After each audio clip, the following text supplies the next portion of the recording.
नमस्कार, मी रत्नमाला. स्वागत आहे तुमचे माझ्या मी रत्नमाला या यूट्यूब चॅनलमध्ये. फुले कधीच आपसात स्पर्धा करत नाहीत. ती फक्त स्वतःच्या आनंदाने फुलतात आणि सुगंध पसरवतात. झाडावरचे फूल कधीही गळून पडताना रडत नाही, कारण त्याला ठाऊक असतं की गळून पडतानाही त्याने कोणाला तरी आनंद दिला आहे. फूल बनून जगायचं असेल तर काट्यांसोबतही हसायला शिकलं पाहिजे. आज अगदी सकाळी सकाळी आम्ही हे काय काम काढले आहे ते बघा. हे बघा, फर्निचर करायच्या वेळेला येथे काही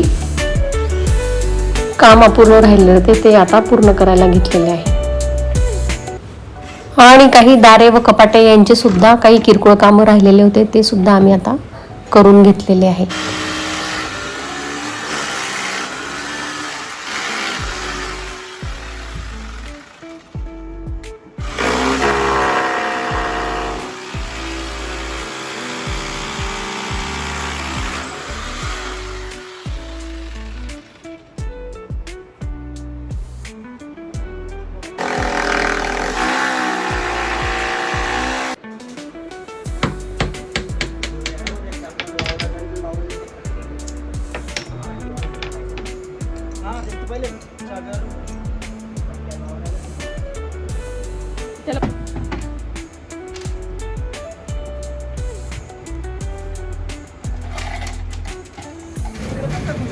हे बघा, मी आता ती लाकडाची पडलेली घाण आता झाडून घेत आहे. काही काम केले म्हणजे एवढा पसारा होतो आणि घाणही खूप पडते. हा लाकडाचा भुसा इतका बारीक असतो ना की कितीही झाडलं तरी परत कुठून तरी समोर येतोच. झाडून झाडून अगदी मी आता थकून गेलेली आहे. एका कोपऱ्यातला आवरलं की दुसऱ्या कोपऱ्यात परत कचरा. सर्व कामे झाल्यावर मी आता स्वयंपाकाला सुरुवात करणार आहे. आज मी बनवणार आहे सोया राईस. त्यासाठी मी आधी हे सोया चंक्स चांगले पाण्यामध्ये 2-3 तास भिजून ठेवणार आहे. आता एका कढईत तेल गरम झाल्यावर त्यात मी कांदे टाकून घेतलेले आहे. हे कांदे मी आता चांगले परतवून घेतलेले आहे. चांगले लाल होतील तोपर्यंत परतवायचे आहे. कांदे सुद्धा भरपूर प्रमाणात घेतले पाहिजे. आता त्यामध्ये मी थोडी शेजवान चटणी टाकून घेतलेली आहे. त्याचप्रमाणे पिझ्झासाठी लागणारा सॉस सुद्धा मी आता टाकणार आहे.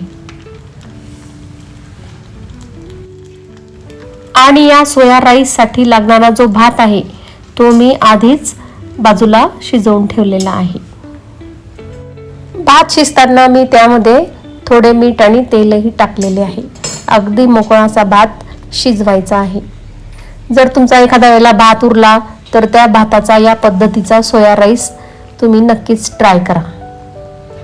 कारण आपल्याला नेहमीचा फोडणीचा भात खाऊन कंटाळा येत असतो. त्यामुळे हा वेगळ्या पद्धतीचा भात सर्वांना अगदी नक्कीच आवडतो. जर तुम्हाला आवडत असेल तर यामध्ये तुम्ही शिमला मिरची, त्याचप्रमाणे थोडे टोमॅटो मोठ्या फोडी करून सुद्धा टाकू शकतात. म्हणजेच त्याला एक वेगळी चव येईल. हे बघा, आता यामध्ये मी थोडा पिझ्झा सॉस सुद्धा टाकणार आहे, किंवा टोमॅटो सॉस सुद्धा टाकला तरी चालेल. जर तुम्हाला तिखट चव पाहिजे असेल तर त्यात तुम्ही थोडे चमचाभर लाल तिखट सुद्धा टाकू शकता. यामध्ये मी आता सोया सॉस टाकून घेतलेला आहे आणि हे सर्व मिश्रण आता मी एकजीव करून घेणार आहे. हे बघा, या पद्धतीने एकजीव करायचे आहे.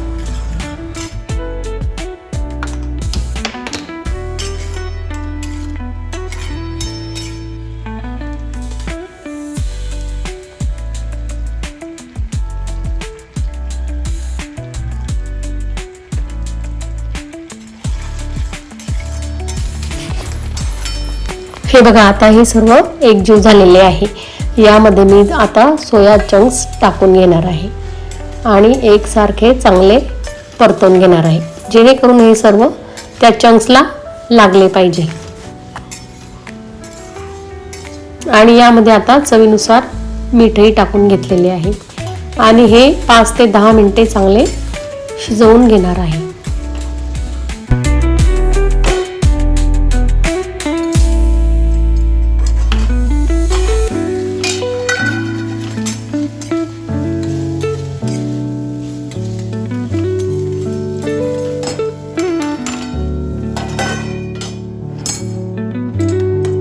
हे बघा, आता आपले सोया चंक्स चांगले शिजून तयार झालेले आहे. हे बघा, रंग सुद्धा छान आलेला आहे. यामध्ये मी आता बाजूला शिजवून ठेवलेला भात यात टाकून घेणार आहे आणि परत एकदा चांगले परतवून घेणार आहे. हे बघा, हे या पद्धतीने मी चांगले परतवून घेतलेले आहे. वास सुद्धा खूप छान सुटलेला आहे. चांगले पूर्ण भाताचा कलर बदलेल तोपर्यंत चांगले परतवून घ्यायचे आहे.